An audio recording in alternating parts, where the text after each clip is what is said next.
Estaba pensando en esta semana, en este inicio de año, que al principio de año uno siempre tiene un cierto sentimiento, digamos, una ilusión y expectativa. Es como un sentir al entrar en un año nuevo de que hay una oportunidad para comenzar de nuevo, ¿verdad? Es como un sentir que nos da ilusión, que amarra el corazón, que lo envuelve de ilusión, de alegría. Ya pasó el año 2021, ahora está comenzando un año nuevo. De repente es un nuevo inicio, es un nuevo comienzo. Es una nueva oportunidad para por fin hacer los planes que me tracé el año pasado y que no les pude cumplir, o a hacer aquel propósito que me había propuesto en el año pasado, que quizás es la oportunidad ahora que está empezando el año para empezar de nuevo. Y ese sentimiento de comenzar de nuevo, ese sentimiento que nos ilusiona de que estamos comenzando un nuevo año, es una nueva oportunidad, tiene que ver mucho con restauración, con renovación, con, digamos, comenzar desde el principio. Recuerdo hace unos años atrás que estaba comenzando a ir a un gimnasio aquí en la pequeña Habana con un amigo, y recuerdo que comenzamos ahí en el mes de enero, recién comenzando el año. Estábamos entusiasmados y recuerdo que nos dio mucha gracia, mucha risa, porque llegamos al gimnasio y casi no había parqueo, era muy difícil parquear.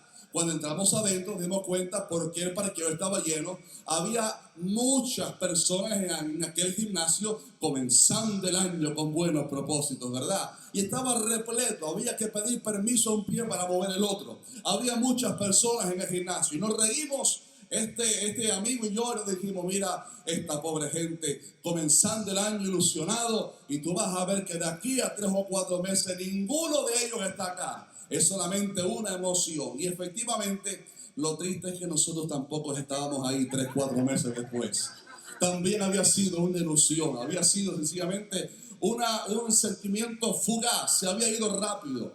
Pero quiero hablarte en esta mañana sobre la restauración, comenzar de cero, comenzar desde el principio, lo cual lo encontramos en nuestro Señor Jesucristo, en el cual no encontramos meramente un sentimiento o una emoción o una ilusión fugaz, sino una realidad, que Cristo tiene el poder para restaurar la vida. Cristo tiene el poder para restaurar los corazones. Cristo tiene el poder para restaurar todo lo que el enemigo nos ha robado.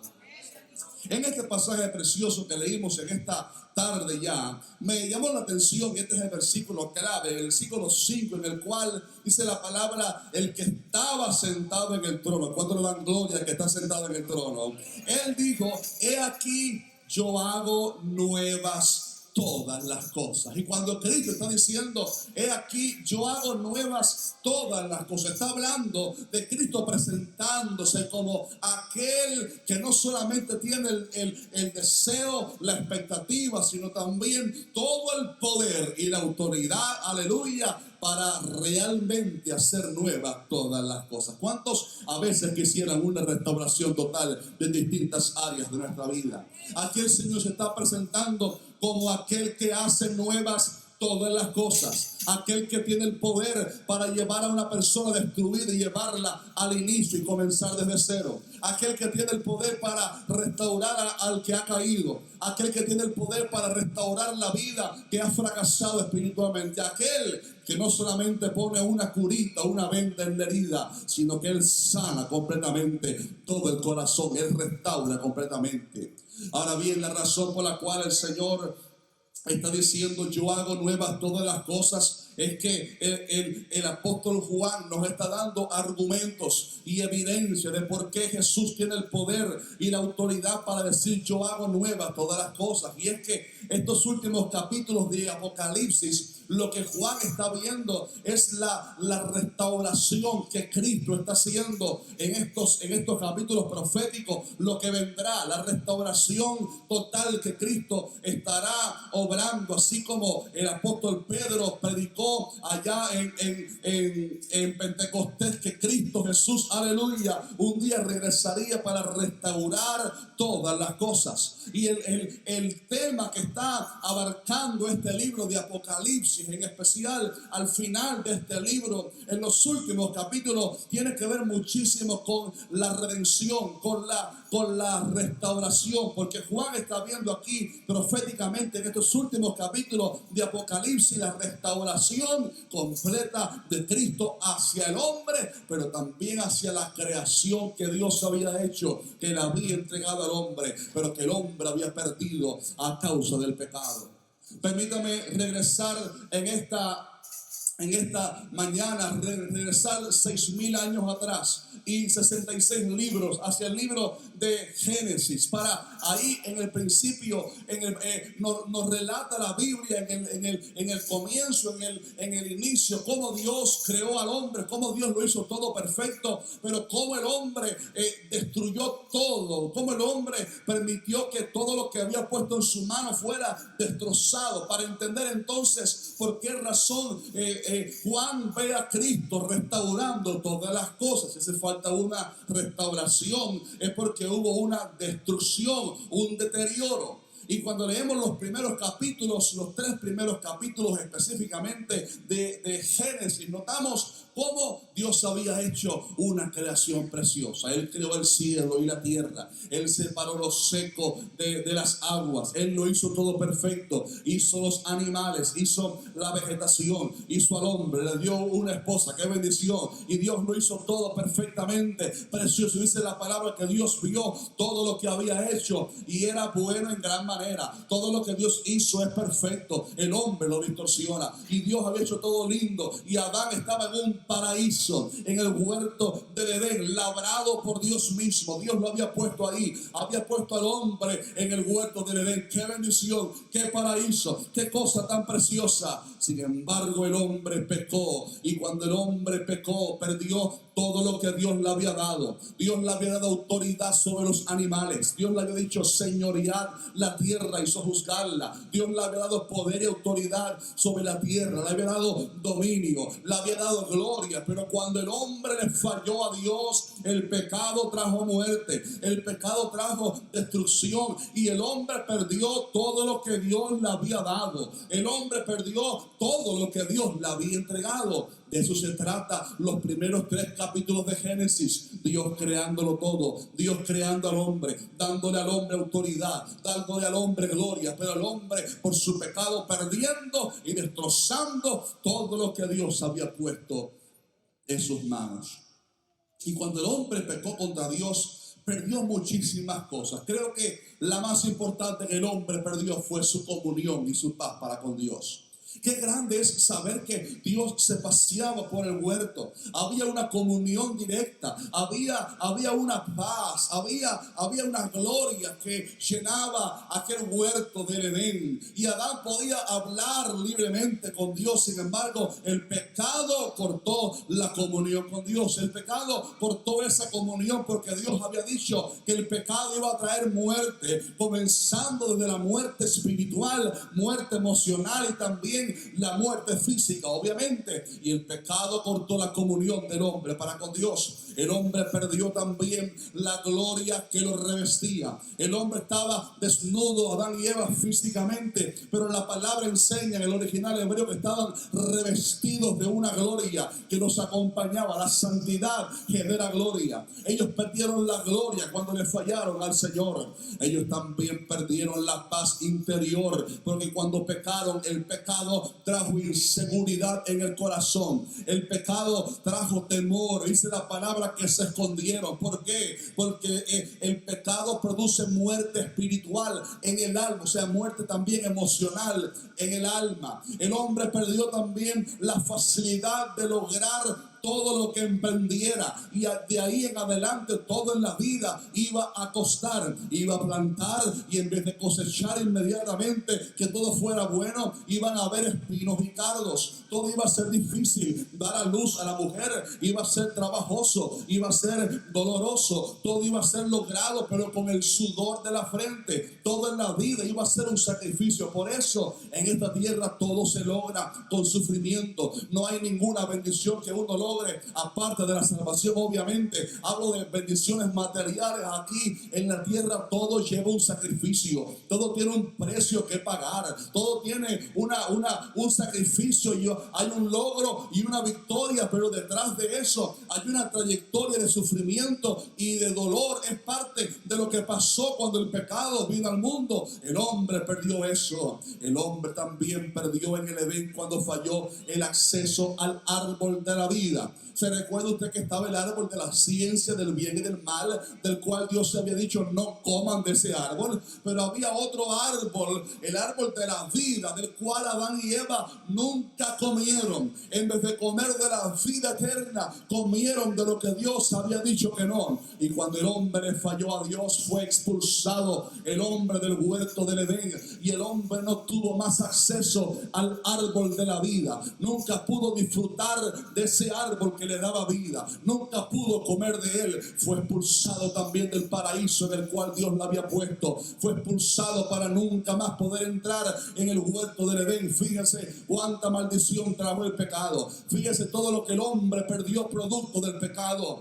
Pero también la tierra fue maldita por su causa, y hubo maldición también en cosas. Por ejemplo, la fiereza en los animales vino producto del pecado. La maldición en la tierra que produjera cardos, que produjera espinos en vez de fruto, vino como maldición a causa del pecado. Pues cuando alguien le falla al Señor, no solamente su vida es afectada, también todo lo que está bajo su control, su dominio, su finanza, su familia, su trabajo, todo lo que está debajo de él, todo lo que está en su mano es afectado directamente, porque cuando la cabeza es herida, el cuerpo también siente la maldición en la cabeza. Y así fue como el hombre perdió todo lo que Dios le había dado. Perdió la gloria, perdió la santidad, perdió la bendición, perdió la comunión con Dios, perdió la paz interior, perdió el árbol de la vida, perdió el huerto del Edén, perdió todo, perdió ese dominio glorioso que Dios le había dado de controlar, de dominar la tierra.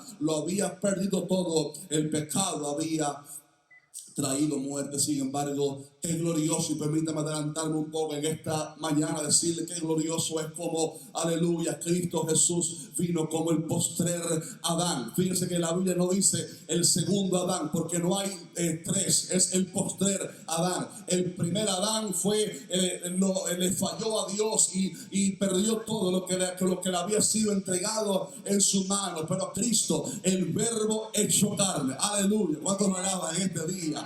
El Hijo de Dios, el Cordero de Dios, destinado ya desde antes de la fundación del mundo. El Hijo del Padre se hizo carne para hacerse semejante a nosotros, humillarse al estar en la condición de hombre, ser un hombre aunque nunca perdió su deidad. Él nunca dejó de ser Dios, pero se hizo hombre como nosotros para convertirse en el postrer Adán, aquel que iba a venir a retomar lo que el pecado nos había quitado, aquel que había venido para abolir la maldición del pecado, aquel que había venido para darle al hombre la paz interior, la comunión con el Padre que Adán había perdido. Por eso dice la palabra que el primer hombre, Adán, era alma viviente, pero este postrer Adán, que es Cristo, es espíritu vivificante. ¿Cuántos pueden alabar en este día? Aleluya.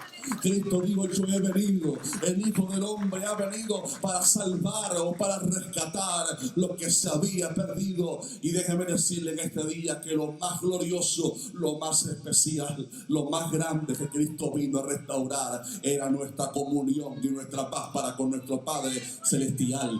Ya por allá por Isaías, el profeta Isaías había recibido revelación profética de que Cristo sería herido por nuestras rebeliones, molido por nuestros pecados, pero también había recibido revelación Isaías de que el Cristo, el Mesías, llevaría sobre sí el castigo de nuestra paz. O sea, para que usted y yo pudiéramos tener paz para con Dios, para que usted y yo pudiéramos tener comunión con el Padre, para que usted y yo pudiéramos, lo que hemos hecho en esta mañana, acceder libremente al trono de su gracia para alabarle, para bendecirle. Lo que usted y yo hemos hecho en este día, de entrar al lugar santísimo, donde solo podía entrar el sumo sacerdote, y adorar y conectarnos con nuestro Padre y alabarle en espíritu y en verdad y sentir su presencia. Ese privilegio vino a nosotros por gracia, gracias al sacrificio precioso del Cordero de Dios, el postrer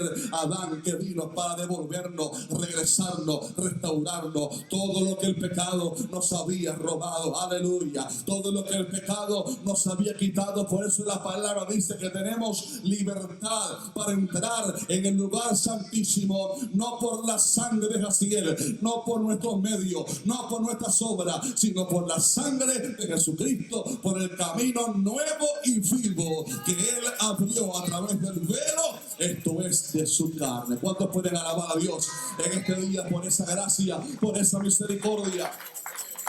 ¡Qué glorioso! El postrer Adán, Cristo Jesús, vino para restaurar nuestra comunión, nuestra paz para con Dios. Pero hay algo sorprendente, amados hermanos, y es que la redención y la restauración que desde tiempos antiguos Dios venía hablando que vendría para el hombre, lo que los profetas vieron, el Mesías que vendría, la promesa de redención, la promesa de restauración que Dios dio desde ahí mismo en Génesis, no solamente era una promesa de restauración para el hombre, sino también para lo que el hombre había perdido, para la tierra que había quedado maldecida, maldita, producto del pecado. Esto fue lo que Pedro dijo en Pentecostés a Cristo, a quien de cierto es necesario que el cielo reciba hasta los tiempos de la restauración de todas las cosas, porque no solamente hay promesa en la palabra de redención para el hombre, lo cual ya hemos obtenido, sino también redención, por ejemplo, para nuestros cuerpos, que un día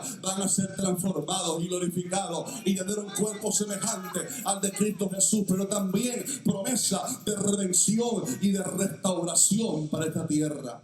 Como le dije hace unos minutos, la tierra también fue afectada por el pecado. No solamente el hombre sufrió el embate del pecado, también la tierra sufrió la maldición del pecado. Antes no había espinos y cardos, ahora la tierra produce espinos y cardos. Antes no había fiereza en los animales, todo era precioso, todo era bueno. Antes no había tanta muerte que nuestro mundo respira. Usted enciende la noticia, catástrofes naturales, la tierra bramando, terremotos, huracanes, destruyendo países, destruyendo islas, causando grandes males, la tierra bramando, los volcanes salpicando la gente con lava, muriendo las personas, la tierra está ardiendo, la tierra ya no soporta tanto pecado, la tierra también, aleluya, fue maldita por el pecado, y la tierra también tiene promesa de redención, aleluya. Por esto Pablo explicó en Romanos 8 que la creación, oiga esto, voy a leerlo bien despacio, la creación fue sujetada a vanidad, no por su propia voluntad, sino por causa del que la sujetó en esperanza, porque también la creación misma será libertada de la esclavitud de corrupción a la libertad gloriosa de los hijos de Dios. Oiga esto, porque sabemos que toda la creación gime a una y aún está con dolores de parto hasta ahora, esperando nuestra redención, esperando el día que Cristo regrese a la tierra y la tierra reciba la redención, la restauración, la sanidad que está esperando. Este mundo no aguanta tanto pecado, este mundo no aguanta tanta oscuridad, esta tierra, esta naturaleza que Dios creó, aleluya, no aguanta tanto pecado, las naciones pecando contra Dios, los árboles árboles. Aleluya. La creación es testigo del pecado del hombre. Es testigo de cómo el pecado trajo maldición aún para la misma tierra. Y la tierra tiene promesa de redención. Y cuando alguien preguntó quién puede redimir la tierra, cuando Juan vio en Apocalipsis 5 un rollo de 7 sellos, aleluya, que simboliza la propiedad, el título, el derecho de la tierra. Aquel rollo que Juan vio en Apocalipsis 5 que representa la propiedad de la tierra, como cuando un esclavo era esclavizado. Este rollo de 7 sellos no solamente lo podía abrir alguien digno de libertar a ese esclavo, y lo abría y decía: este esclavo ahora es mío, yo lo he libertado. Y cuando Juan ve este libro de 7 sellos, él vio que nadie lo podía abrir y él lloraba mucho. ¿Quién puede redimir la tierra? ¿Quién puede traer restauración? ¿Quién puede traer vida y cambiar la maldición en bendición? ¿Quién puede darle a esta tierra esperanza? ¿Quién puede pagar el precio para que esta tierra sea libertada de la esclavitud a la cual Adán la sometió a través del pecado? Y alguien se le acercó y le dijo: Juan, ya no llores más. He aquí el león, aleluya, el león de la tribu de Judá. Alguien puede alabar a Dios. Se vale alabar a Dios en el monte de Sion, aleluya. He aquí el león de la tribu de Judá, la raíz de David, ha vencido para abrir el libro y desatar sus 7 sellos. Y miré y vi en medio del trono y de los 4 seres vivientes, y en medio de los ancianos estaba en pie un cordero como inmolado, porque es la sangre del cordero inmolado la que, aleluya, la que calificó a Cristo Jesús. Es su sacrificio, es su sangre derramada, es lo que él atravesó en la cruz del Calvario, aleluya, su humillación hasta lo sumo, lo que le dio un derecho, un nombre que es sobre todo nombre, no solamente para restaurar al hombre y salvar la humanidad y perdonar nuestros pecados, sino también el derecho para ser el único que tiene autoridad en el cielo, en la tierra y debajo de la tierra, de un día traerle libertad a esta tierra, no por nuestros medios, sino a través de la sangre preciosa del Cordero de Dios derramada, aleluya, en la cruz del Calvario. ¿Cuántos pueden alabar a Dios en este día? Lo que significa esto, amado, es que el sacrificio que Cristo pagó en la cruz del Calvario no solamente tuvo poder y tiene poder para salvar al pecador y restaurar al pecador, sino también un día restaurar esta tierra que está, como ya vimos en Romanos, gimiendo, clamando por ser redimida, por ser sanada. Es por esto que Cristo Jesús en la cruz llevó una corona de espinas, por la que las espinas habían venido producto del pecado. Y si Jesús era el verdadero Mesías, Él también tenía que llevar sobre sí no solamente el castigo de nuestra paz, sino también la maldición de la tierra. Por eso insisto, llevó una corona de espinas, porque Él vino no solamente para restaurar al hombre, sino restaurar la tierra y todo lo que el hombre tenía en su mano, pero que el pecado lo había destrozado. Este es el contexto que estamos viendo acá.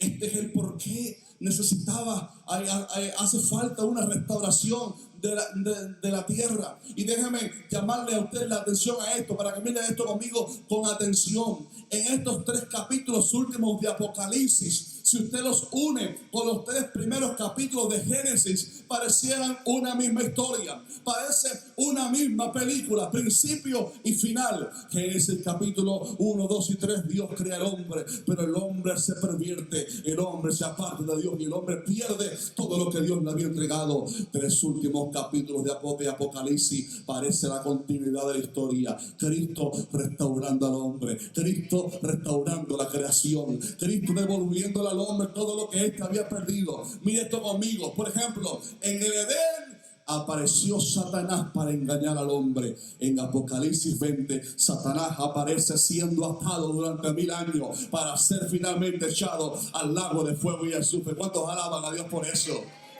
En el Edén, el hombre quedó como un esclavo del pecado sin identidad. En Apocalipsis 20, Juan ve tronos donde la iglesia reinará con Cristo. Aleluya. Porque Cristo nos ha hecho reyes y sacerdotes. En el Edén apareció la muerte, ese gran enemigo que todavía hoy hiere a veces los cuerpos. En Apocalipsis dice que la muerte y el Hades fueron lanzados al lago de fuego, y dice que no habrá más muerte. En el Edén el hombre fue sacado del paraíso. En Apocalipsis Cristo hace un paraíso en la tierra por 1000 años, y después dice que ve del cielo, Juan dice que ve descender del cielo al final de los 1000 años la ciudad preciosa donde monte de Sión va a vivir pronto.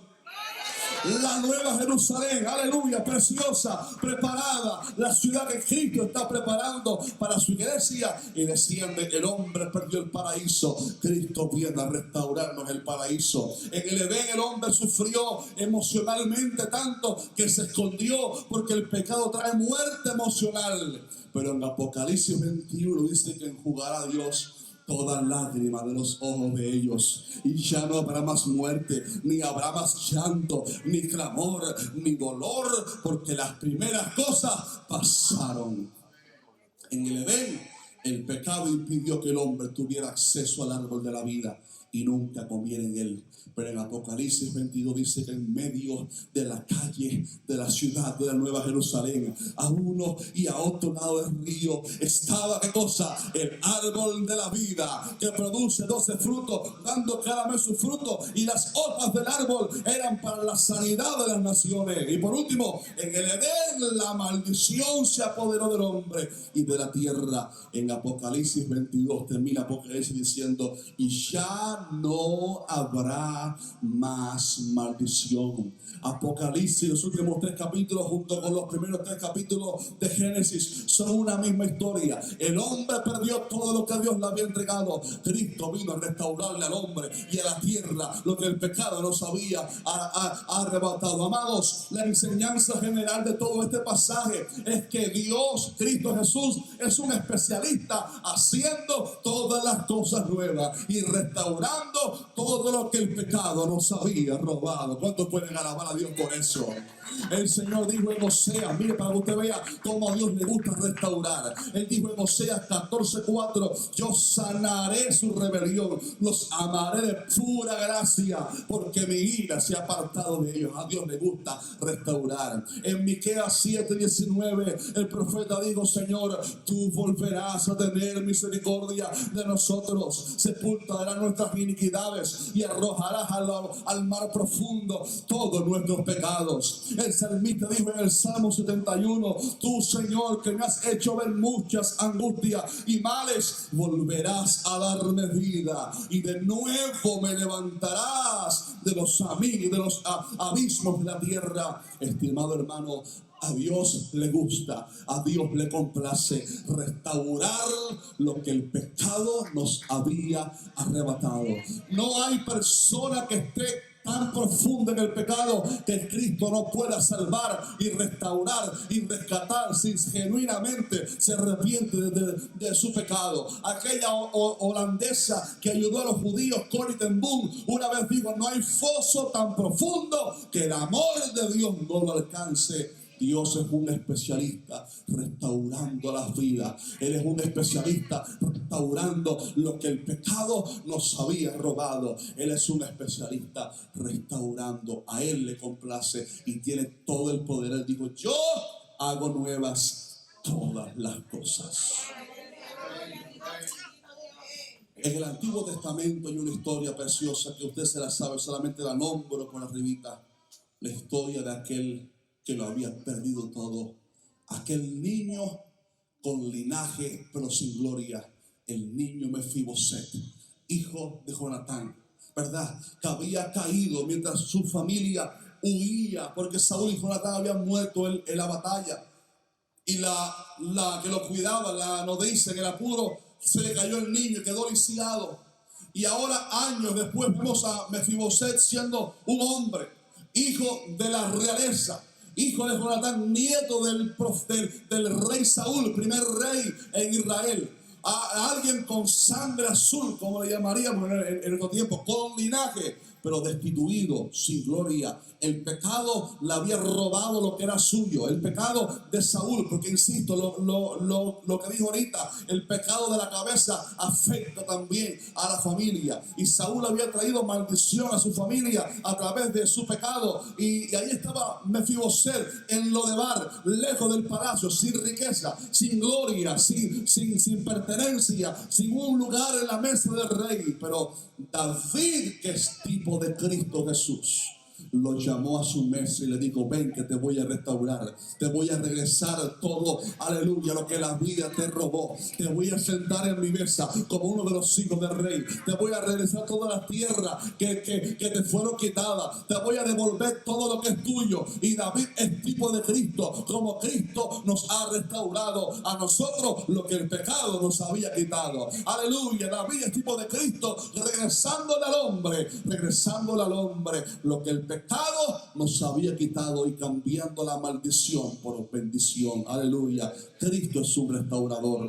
Un segundo ejemplo es aquella mujer que había fallado en su vida espiritual. Déjenme decirle, amados, el pecado siempre trae muerte. Aquella mujer la conocemos como la mujer adúltera. La había fallado a Dios, la había fallado a su esposo. Y Dios, que es celoso de estas cosas, había mandado en la ley que se apedrearan este tipo de gente, hombre y mujer juntos. Pero aquellos fariseos trajeron solamente a la mujer adúltera ante el Señor Jesús para presentarle y decirle: maestro, esta mujer fue sorprendida en el acto de adulterio. Moisés mandó que la apedremos. ¿Qué dices tú que hagamos?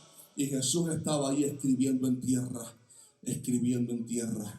Muchas teorías han salido sobre qué estaría escribiendo en tierra. Son misterios que los sabremos en el cielo cuando estemos cara a cara, aleluya, y veamos a Cristo escribiendo en tierra, Cristo Jesús. Y le preguntaron otra vez: maestro, ¿qué hacemos con esta adúltera? Hay que matarla, ¿verdad que sí? Y Cristo Jesús, con la sabiduría que lo caracterizó a él siempre, que lo caracteriza a él, dijo: el que de vosotros esté sin pecado, adelante, lance la primera piedra. Que sea el primero en tirar la primera piedra. Dice la palabra que todos, acusados por su conciencia, desde el más viejo hasta el más joven, soltaron sus piedras y se fueron de aquel lugar, porque ninguno era suficientemente santo para condenar a esta mujer. Lo grande es que el que estaba presente ahí, cuando todos habían ido, el santo Cordero de Dios, el que sí tenía todos los avales, el que sí tenía toda la capacidad, toda la santidad, aleluya, para decirle: sí, eres culpable, apedréela. Le dijo: mujer, ¿dónde están los que te habían acusado? Y aquella mujer, envuelta en lágrimas, se puso en pie, miró a su alrededor y dijo: ninguno, Señor, no ha quedado nadie. Y el Cristo, que sí la podía condenar, le extendió la gracia para que ella la aceptara. Y le dijo: pues yo tampoco te condeno. Y le dijo: vete y no peques más. Y oiga esto, esta palabra de Cristo no era sencillamente un yo te perdono, no, era un llamado a la restauración. Vete y no peques más. El que ha venido a Cristo genuinamente arrepentido es alguien que reconoce su pecado, que llora su pecado, pero que acepta el llamado: vete y no peques más. Hay una nueva vida, hay una restauración, hay un nuevo comienzo. Y Cristo le entregó a esta mujer la restauración que cada uno de nosotros ha recibido, la restauración de nuestra alma, aleluya, la restauración de nuestra paz para con Dios, la restauración de la vida eterna, aleluya, la restauración de la identidad que Cristo Jesús nos había entregado, que Cristo Jesús nos había dado. Y un último ejemplo, y termino con esto: un hombre que había fracasado ministerialmente. Lo conocemos como Simón o como Pedro. Aquella noche, antes del Señor ser entregado, el Señor se dirigió a este discípulo que era el más, que respondía rápido, pero también el más pronto a fallar. Le digo: Simón, Simón, Satanás os ha pedido para zarandearos, pero yo he rogado por ti que tu fe no falte. Y dijo también el Señor: todos vosotros os escandalizaréis de mí. Todos me van a abandonar. Y Pedro dijo: Señor, yo. A lo mejor Juan, a lo mejor Jacobo, pero yo abandonarte, nunca te haga yo. Estoy dispuesto a ir contigo hasta la muerte. Y el Señor dijo: cuidado, Simón. Esta noche, antes de que el gallo cante 2 veces, me negarás 3 veces. Y la palabra se cumplió. Vinieron los fariseos, aquella turba de hombres con antorchas y palos en medio de la oscuridad. Se llevaron al Señor. Los discípulos huyeron, espavoridos, corrieron de allí. Y Simón Pedro, siguió de lejos al Señor y logró entrar allí en la casa donde lo estaban cuestionando. Y se quedó en el patio. Y se acercó a una fogata que había para calentarse del frío. Y alguien lo reconoció y dijo: tú eres de los que andabas con Jesús. Y el muy valeroso Simón Pedro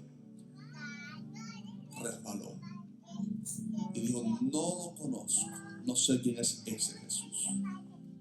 Una segunda vez vino alguien y dijo: sí, hasta tu manera de hablar te descubre. Tú eres de los que andabas con Jesús. Y digo: no lo conozco, no sé quién es ese Jesús. Una tercera vez ya Pedro se irritó y estaba maldijo. Y maldijo con su boca y dijo: no conozco a ese Jesús.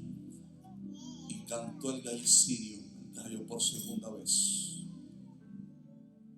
Y cuando Pedro escuchó aquel gallicidio,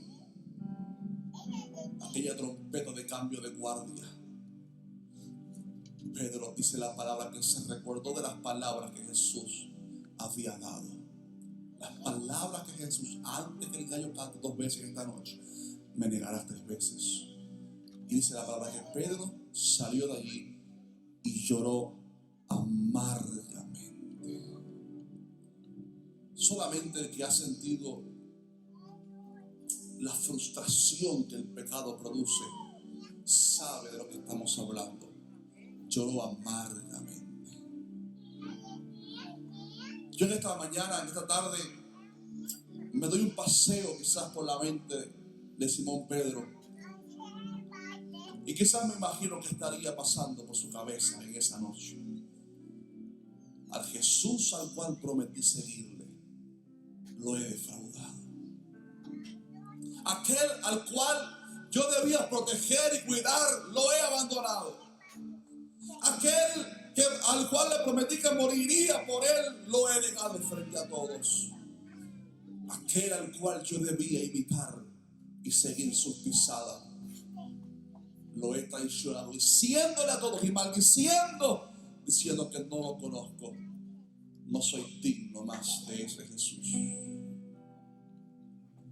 Imagine usted qué frustración habría en este Simón Pedro. 3 días después, unas mujeres van al sepulcro y llevan aceites a untarle del cuerpo del difunto Jesús, pero se encuentra en la piedra removida, el sepulcro abierto, y un ángel que le dice: no está aquí, está Jesús. Mira el lugar donde le pusieron, no está aquí, él ha resucitado. Y dijo el ángel: pero id y decid a sus discípulos y a Pedro. Note cómo separó a Pedro de los discípulos. Id y decid a los discípulos y a Pedro. Pedro había entrado en una depresión ministerial, en una carencia de identidad tan grande que ya no se sentía parte de los 12. Ya no se sentía parte de los discípulos. ¿Cómo? Si he negado a mi maestro. Hace 3 años y medio prometí seguirle. Él me dijo que iba a ser pescador de hombres. Cristo tenía una esperanza grande, una expectativa grande para mí. Le he fallado. Ya no soy de los 12. A veces el pecado no se ha hecho igual, porque la estrategia del diablo siempre es la misma, es un ciclo. Él tienta, seduce, y cuando el pecador falla, viene y lo acusa. Ya no hay redención para ti, ya no hay esperanza para ti, ya no te vas a levantar más, ya nunca más vas a lograrlo. Mira cómo fallaste, mira cómo pecaste. Es siempre la misma estrategia. Y Jesús resucitado se le apareció 2 veces a los discípulos que estaban encerrados. Una vez a 10 de los 12, Judas obviamente ya no estaba ahí, pero ahora en esta primera ocasión no estaba Tomás tampoco. Y Jesús se presenta y dice: paz a vosotros. Y se presenta allí, la gente lo puede ver. Jesús ha resucitado. Se presenta después por segunda vez cuando estaba el incrédulo Tomás. Tomás, ven, pon tu mano aquí en mi costado. Mira mis manos y mis pies lacerados por los clavos. Ven y toca, Tomás. Pero hay una tercera ocasión cuando Jesús se le aparece a sus discípulos. Y ya no era más en el aposento donde estaban encerrados. Fue una madrugada, porque el melancólico y deprimido ahora Pedro, una noche de esa, dijo: muchachos, vámonos para pescar. Vamos a hacer lo que hacíamos antes. Vamos a pescar. A ver si nos distraemos un rato. Y salió Pedro ahí con unos cuantos discípulos. Tomaron su barca, se fueron al mar y se pasaron toda la noche intentando pescar, pero nada habían pescado. Y amaneciendo, un personaje que llegó a tu vida y a la mía cuando más deprimidos y desesperados estábamos. El Jesús resucitado desde la playa alzó la boca y dijo: amigos, ¿habéis podido pescar algo? Y dijeron: no, amigo, no hemos pescado nada. Aleluya. Y aquel Jesús dijo: tiren la red al otro lado, a la derecha. Y cuando lo hicieron, obedeciendo a aquella voz, hubo una pesca milagrosa tan grande que se quedaron impresionados. Y de repente el discípulo Juan despertó y dijo: este es el maestro, este es Jesús, este es el maestro. Juan fue el primero que se dio cuenta, pero Juan no se lanzó al agua. ¿Sabe quién se lanzó al agua? Simón Pedro. Se tiró al agua a nadar rumbo a su restauración, rumbo a aquel que dijo: venid a mí todos los que estáis trabajados y cargados y yo les voy a hacer descansar. Rumbo a aquel que restauró a la mujer adúltera, rumbo a aquel que ha restaurado tu vida, rumbo a aquel que puede todavía hoy restaurar toda vida. Y Pedro lanzó hacia su restauración. Cuando llegaron los discípulos, ahí estaba Jesús con un pez. ¿Quién sabe de dónde salió aquel pez? Pero ahí estaba ya Jesús asando el pescado. Y comieron juntos. Y de repente Jesús mira a este Simón y le dijo: Simón, hijo de Jonás, ¿me amas más que estos? ¿Es tu amor realmente puro? ¿Es tu amor por mí realmente grande? ¿Me amas más que estos? Y Pedro respondió: Señor, tú sabes que te amo. Yo imagino que esas primeras palabras de Pedro habría cierto nervio en su respuesta. Y una segunda vez Jesús hace la misma pregunta y Pedro dice: sí, Señor, tú sabes que te amo. Pero cuando le pregunta la tercera vez, Pedro va en sí. 3 veces me hizo la misma pregunta. 3 veces le fallé. Pedro, ¿me quieres? Y Pedro se dolió en su corazón y dijo: sí, Señor, tú sabes que te amo. Y en cada una ocasión que Pedro dijo: te amo, Jesús lo restauró y le dijo: apacienta mis corderos, pastorea mis ovejas, apacienta mis corderos. ¿Sabe usted lo que Jesús estaba haciendo ahí? Regresándole su identidad, regresándole su llamado, regresándole su esperanza. regresándole la misma voz que le había dicho 3 años y medio atrás: de ahora en adelante serás pescador de hombres. Cristo Jesús restaurándole. No importa, amado, cuánto el enemigo nos haya robado. No importa lo que ha quedado atrás. Pablo dijo: olvidando ciertamente lo que queda atrás, metiendo a lo que está delante, prosigo a la meta, al premio supremo de Cristo Jesús. Cristo Jesús tiene el poder, la autoridad y la unción para restaurar a todo aquel que genuinamente se acerca a Él a través de la gracia. Allá en Nazaret, Jesús se paró y dijo: el Espíritu del Señor está sobre mí, por cuanto me ha ungido para dar buenas nuevas a los pobres. Me ha enviado a sanar a los quebrantados de corazón, a pregonar libertad a los cautivos y vista a los ciegos, a poner en libertad a los oprimidos y a predicar el año agradable del Señor, el año de jubileo, el tiempo de gracia, el tiempo del favor de Dios, el tiempo en el cual los esclavos son libres, el tiempo en el cual la tierra descansa, el tiempo en el cual viene la restauración de Dios. Creo firmemente que este año 2022 puede ser un año de gran favor de Dios para ti. Creo que puede ser un año de gracia divina derramada sobre tu familia, sobre tus hijos, sobre tu generación, sobre tus planes, sobre tus proyectos. Creo que puede ser el año en el cual Dios levante otra vez tus manos caídas. Creo que otra vez puede ser el año en el cual el Señor levante las rodillas paralizadas. Creo que puede ser el año en el cual otra vez comiences a soñar los sueños de Dios para tu vida. Creo que puede ser el año en el cual la sanidad interior viene y tu corazón es sanado para disfrutar de la bendición de Dios para tu vida. Creo que puede ser el año en el cual, aleluya, la restauración de Cristo se extiende y los fracasos del ayer se quedan atrás y comienza un tiempo de gracia divina, de restauración. Cristo Jesús es su restaurador. Él extiende en esta mañana su gracia para ti, para mí, para nosotros. Ponte de pie, por favor.